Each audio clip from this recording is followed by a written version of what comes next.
জলেশ্বরের গাজন উৎসব। হাজারো সন্ন্যাসীর কণ্ঠে বাবা জলেশ্বরের শিব ও মহাদেব। প্রতি বছরের চৈত্রের তৃতীয় সপ্তাহে সোমবার সন্ন্যাসীরা শিব পুকুর থেকে জলেশ্বর শিবকে তুলে পুকুর পাড়ে পুজো করে ঠাকুরের প্রতীক্ষালয়ে নিয়ে যায়। ওই দিনই সন্ন্যাসীরা সমবেতভাবে শিবের নাম কীর্তন করতে করতে শিব ঠাকুরকে মাথায় নিয়ে পায়ে হেঁটে হালিশহর রামপ্রসাদ ঘাটে গঙ্গায় স্নান করতে নিয়ে যায়। স্নানান্ত হয় পূজা। ফিরে আসার পথে বিহারীপাড়া, দত্তপাড়া, চৌগাছা, শ্রীমাটি, লাউপাড়া প্রভৃতি স্থানে গ্রামবাসীরা পূজা পার্বণের ব্যবস্থা করে থাকে। পরের দিন হয় নীল পূজা, ঘাট সন্ন্যাস বা নীল পূজা। নীল পূজার নিয়ে লোহার দণ্ডে মাথায় আগুন জ্বালিয়ে প্রত্যেক সন্ন্যাসীর কপালে স্পর্শ করা হয়। রাতে বিবাহ সমাপ্ত বরযাত্রীদের ভোজন দেওয়া হয় হাজরাতলায় বা ভোগপতায়। ভূত প্রেত নন্দী ভোজন। এভাবেই নীল পুজো বা শিব পুজো বিয়ে সম্পন্ন হয়। নীল পূজার পরদিন চৈত্র সংক্রান্তি বা চড়ক পুজো। ওই দিন সন্ন্যাসীদের সংখ্যা বাড়তে থাকে। হাজার হাজার ভক্তরা কলতানে মুখরিত জলেশ্বর শিব পোতা। দুপুরে অর্ধলগ্নে সন্ন্যাসীরা শিব পুকুরের মন্দিরে স্নান পর্ব চলে। স্নানের পর গাজনের জিওল গাছ বা গাজন গাছের বিশেষ পুজো করা হয়। এরপর চলে দড়ি জালের উপরে বটি পেতে ঝাঁপ দেওয়া খেলা। 2 ঘন্টার অধিক সময় থেকে সন্ন্যাসীরা ঝাঁপ চলতে থাকে। এইভাবেই চড়ক পুজো সম্পন্ন হয়।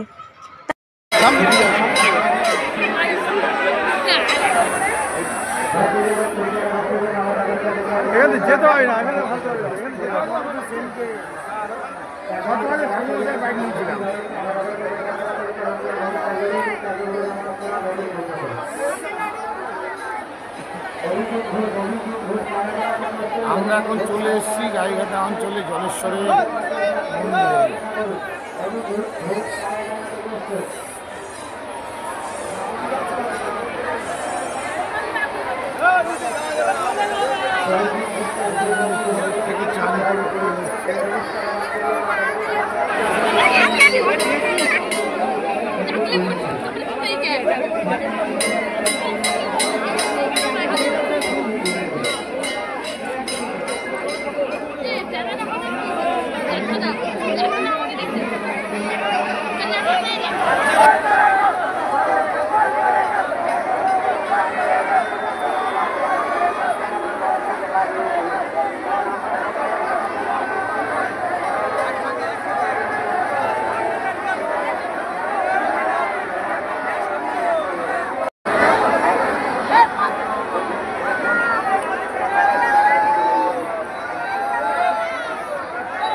ছবি যাবে।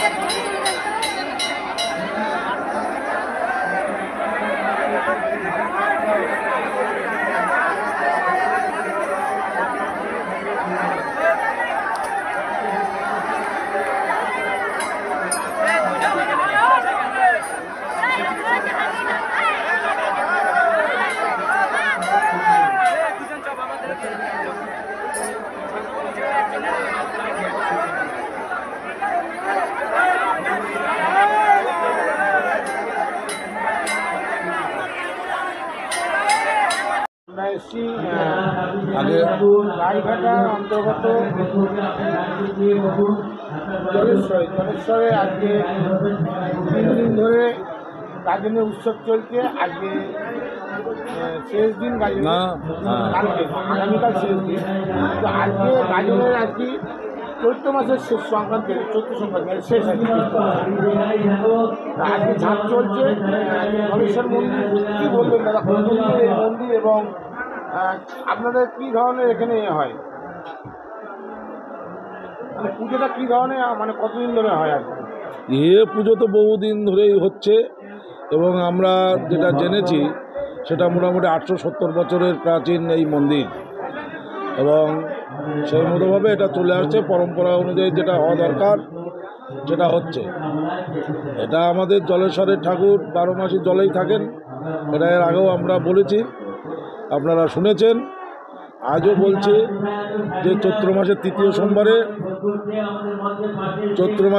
সোমবারে জল থেকে তোলা হয়, তুলে তারপরে সেখান থেকে পুজো দিয়ে আমরা হালিশহরের ঘাটে পায়ে হেঁটে নিয়ে যাই সন্ন্যাসীরা।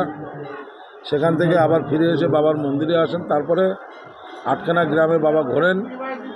8খানা গ্রামের মধ্যে আছে জলেশ্বর, চণ্ডীগড়, শিমুলিয়া, নারিকেলা, গোপালপুর, আমকোলা, কেমিয়া। এটা হচ্ছে আমাদের জলেশ্বরের শিবের বিশেষ গ্রাম। এই গ্রামগুলোতে বাবা যে পুজো নেন এবং সন্ন্যাসীরা নিয়ে যায়। এমতো অবস্থায় আমাদের ঘাট স্নান গাছে গত শনিবারের দিন ঘাট স্নান শালভাঙা পর্ব, যেটা খেজুর গাছে উঠে শালভাঙা হয়, সেটা গত শনিবারের দিন বিকেল 5টায় হয়েছে। গতকালকে হয়েছে আমাদের নীল পূজা। সারাদিন ব্যাপী কয়েক লক্ষ মানুষের ভিড় এবং সারারাত্র ব্যাপী এখানে জল ঢালার ব্যবস্থা ছিল। সেভাবে সবাই জল ঢেলেছে এবং সেই জল ঢালা পর্ব সকালে শেষ হয়েছে। আজকে তার হচ্ছে চড়ক পূজা। এই চড়ক পূজা উপলক্ষে আমাদের জলেশ্বরের মন্দিরে বিশেষত যেটা হচ্ছে বটিঝাঁপ। একটা বটিঝাঁপের ব্যবস্থা আমাদের এখানে পরম্পরা অনুযায়ী যেটা হয় সেটা আজকে হয়েছে। ঠিক বেলা 12:30টার সময় থেকে শুরু হয়েছে, এখনও চলছে। বটিঝাঁপটা এখনও চলছে, আর কিছুক্ষণের মধ্যেই হয়তো সেটা। এবং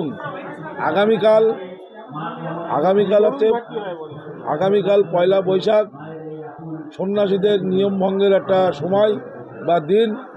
ওদিনকে সন্ন্যাস ব্রত নিবৃত্তি হবে। বিকেল 4টের পরে তারা তেল হলুদ দিয়ে আর চরুভোগ রান্না হয়। সেই চরুভোগ বটের পাতা করে বাবাকে 1 বছরের জন্যে বাবা জলে থাকবে। 1 বছরের জন্য যত সন্ন্যাসী হবে সেই সন্ন্যাসী ওই চরুভোগটা জলেই দিয়ে আসে এবং এটাই বাবা সারা বছরের। আবার সামনের বছর তোলার সেই তৃতীয় সোমবার 1432 সালে 1432-এর তৃতীয় সোমবার চৈত্র মাস, সেই সময় আবার বাবাকে জল থেকে ওঠানো হবে। এটাই আর কি এখানকার নিয়ম, পরম্পরা, চিরাচরিত প্রথা, এটাই চলে আসছে। আমার নাম নিদুসাগর মণ্ডল, এই মন্দির কমিটির সহ সম্পাদক। নমস্কার।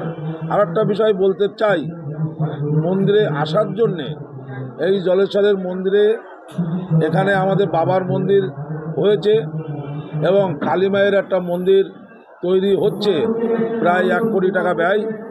এবং পাশে ভোগপোতা, সেখানে যে মন্দিরটা তৈরি হয়েছে হর পার্বতীর মন্দির, সেটা আমরা আগামী শ্রাবণ মাসে উদ্বোধন করব। তারপরে ভক্তবিন্দু এখানে আসলে আমরা একটা প্রসাদ বিতরণের একটা ঘর আমরা তৈরি করেছি, প্রায় 3000 স্কোয়ার ফুটের। সেখানে আমরা কুপন সিস্টেমে প্রসাদ বিতরণ করব আগামী দিন। প্রশাসন আমাদের বিশেষভাবে সহযোগিতা করেছে এবং আমরা ইতিপূর্বে সহযোগিতা পেয়েছি, কিন্তু এইবার মেলাতে 2025 সালের এই মেলাতে বা চড়ক পূজাতে প্রশাসন অভূতপূর্ব। তারা যা এখানে পরিষেবা দিয়েছে মানুষের, বিশেষভাবে মহিলাদের, সব থেকে ভালো পরিষেবা দিয়েছে। এটা আমরা খুব খুশি হয়েছি, প্রশাসনের উপরে আমরা বিরাট খুশি। ওনারা কালকে যেমন আমাদের ওসি সাহেব এখানে ছিলেন এবং এসডিপিও সাহেবও এখানে ছিলেন, তারা নিজেরা দেখভাল করে সবাই নিজেরা ময়দানে নেমে এই ব্যবস্থা ওনারা করেছেন এবং খুবই ভালো হয়েছে।